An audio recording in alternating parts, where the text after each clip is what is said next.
Sir? Um, Honestly, I feel like sometimes we do really well when we're viewed as the underdogs.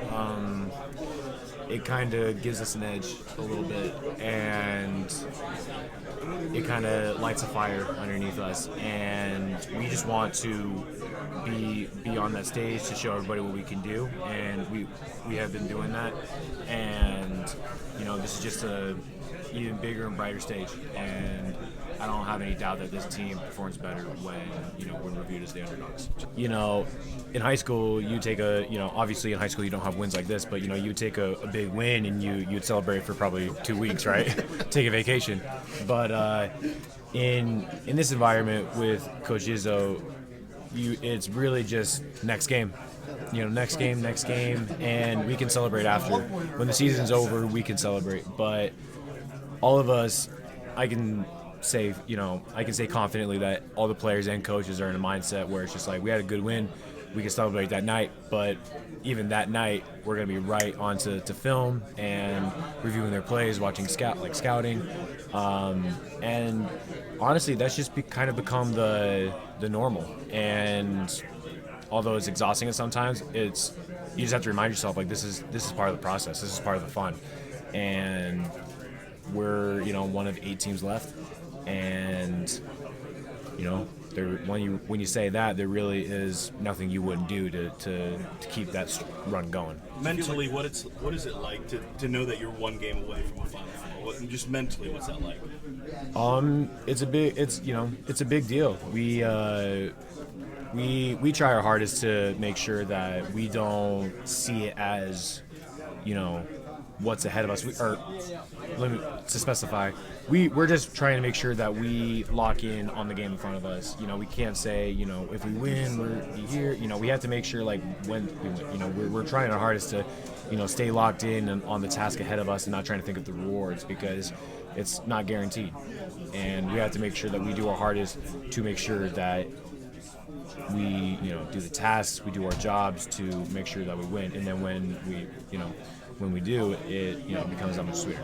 First game in quite Really, really good team, and the position that we're in is a very special one we wanted all of our careers. I mean, individually, growing up, you always want to be in a position like this to play against the number one team and make it to a Final Four. But we know that they're a really big team, and I feel like that all the bigs on this team, me, Coop, Shimon, Book, we've all put in the work, and we are very excited for this game coming up, because we know they have really good players down there, and this is moments that every player wants, to in the spotlights, play against the number one team and to make it to the Final Four. Do you remember the first time you were in a situation against like a really notable big, be it Kentucky, the initial Champions Classic, whatever it was, and like how you felt physically, and I'm talking like a freshman year, in terms of just ability to handle that, and what you sort of figured out over time to get yourself to this point? I would say probably my first time playing against a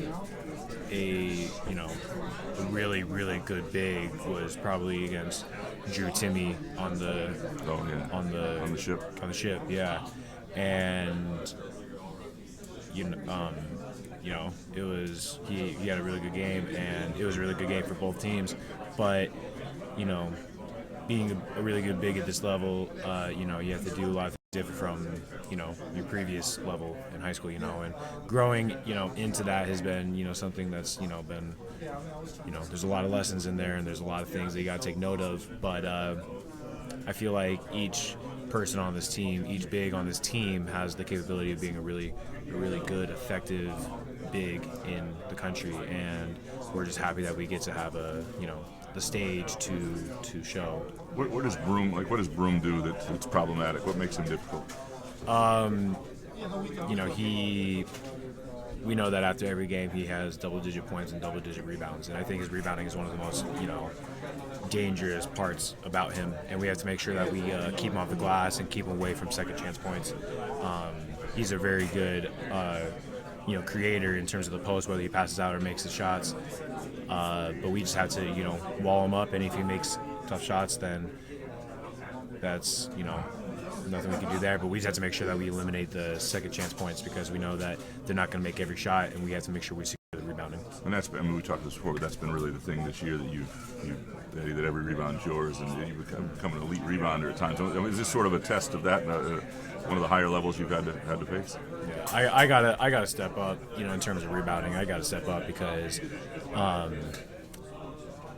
it's the last couple games I haven't been doing that to the best of my abilities. I've been trying, but they haven't been showing up, and I'm really gonna take this next game as a real test, to make sure that rebounding is my game, and we have a lot of bigs that can get a bunch of rebounds. I mean, Kuba was a monster on the boards yesterday, and we're going to need that from him. We're going to need that from Shimon. We're going to need that from Book. And, we all have to make sure that not only do we get the rebounds, but we keep them away from the rebounds.